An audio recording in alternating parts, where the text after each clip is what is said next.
The FBI has confirmed that it routinely notifies social media companies of information related to, quote, potential threats.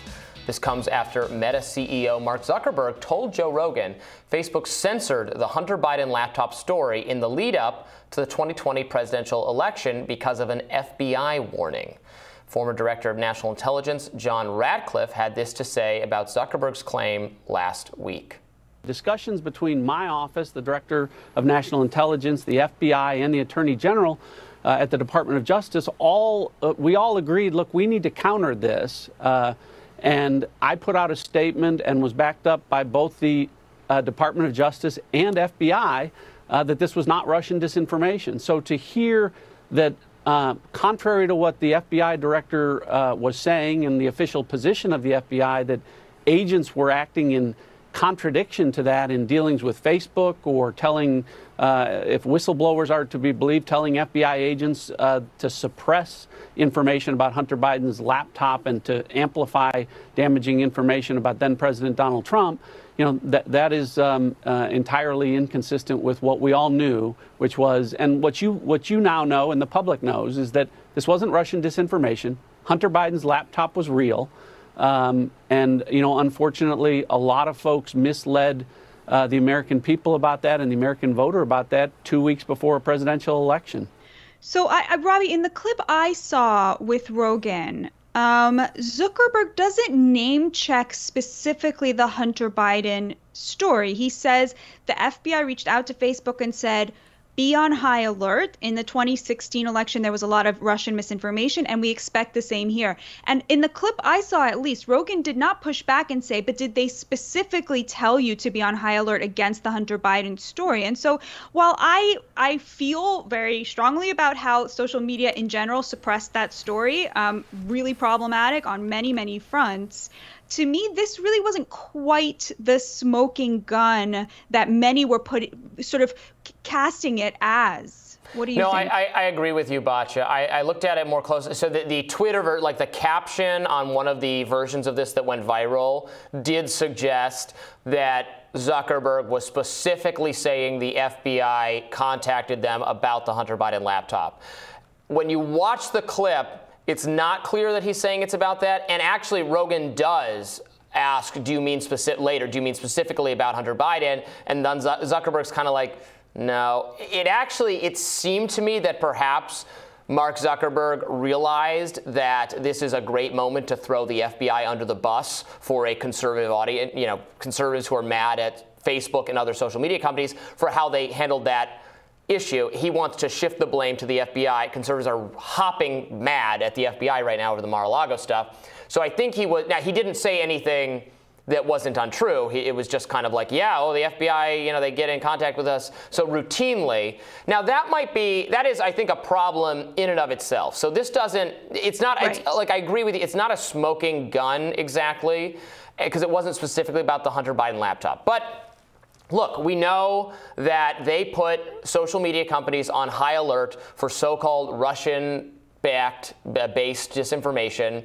And we know that, you know, FBI, 50, however many it was, former intelligence agents and law enforcement agents, you know, said, well, this kind of looks like Russian disinformation.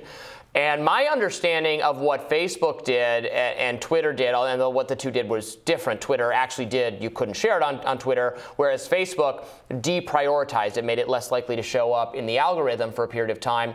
It was based on, in my interviews, the research I've done, talking to people at those companies, it's based on cues they get from mainstream media figures and law enforcement in general. So part of that being what you can see in public, what you can see being mainstream New York Times reporters, Washington Post reporters saying, "Oh my God, this could be Russian disinformation. Something should be done about it." Like they're saying that publicly on social media in articles, and then that causes those companies to go, "You know what? There might be something to this." Now that is worrisome in a lot of ways. However, I do take. Sometimes I end up feeling bad for people like Zuckerberg, even because they're going to be yelled at by either side, no matter what. They can't make people happy. and they're getting screamed at and threatened with regulation. They're hauled before Congress routinely to be threatened with having their businesses destroyed by whether it's Elizabeth Warren or whether it's Josh Hawley for opposite reasons. And they're like, well, what do you want us to do? And you and I say, well, we just want you to not just be a platform for free speech, for like you say you are. Just let all views kind of be out there, and don't try to tell us what to think. And Zuckerberg will say, right, I'm not trying to tell you what to think, but then this stuff still happens.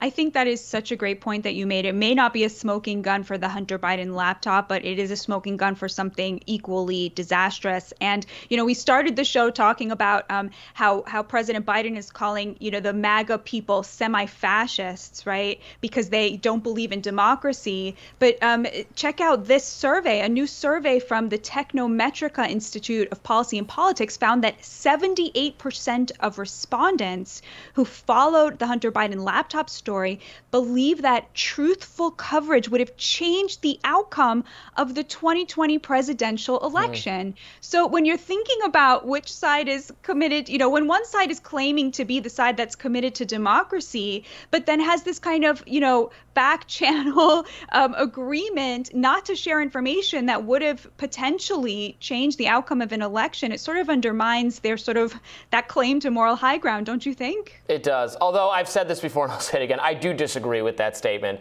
I don't think, Me too. I think if the Hunter Biden story had not been suppressed at all on social media, I think it would have been less of a story. I think it would have gotten less attention than it ended up getting, because while they literally suppressed the actual story, they did not suppress then the 800 articles about how this story, for some reason, is something the administration or the law enforcement apparatus, social media doesn't want you to know about this story. It was very much a Streisand effect situation where efforts to stop people, clumsy efforts to make it more difficult for you to read it, I think made it a bigger deal than it would have been otherwise. So I don't believe that the election, and also I don't believe that the election really hinged on this, the question of what Hunter Biden was up to. Who's not to say that's not an interesting question, and if it does impugn Joe Biden in some way with the deal making, that is something that people deserve to know, to be clear. But I actually don't think that was the main question. I think conservatives want that to be the main question, or want to pretend that that's the main question that was being litigated in that election. I don't believe it. I don't think so. I just don't. We deserve the truth about it regardless, and it shows how efforts to suppress and censor can backfire spectacularly, but I don't think it would have changed the outcome. Yeah, I'm with you on this. It's interesting because when I first saw this poll, I thought they were going to say 78% of people said they would vote different. They would have voted differently, and I think there were some tweets summarizing it that way. And I thought, that's no, it's 78%.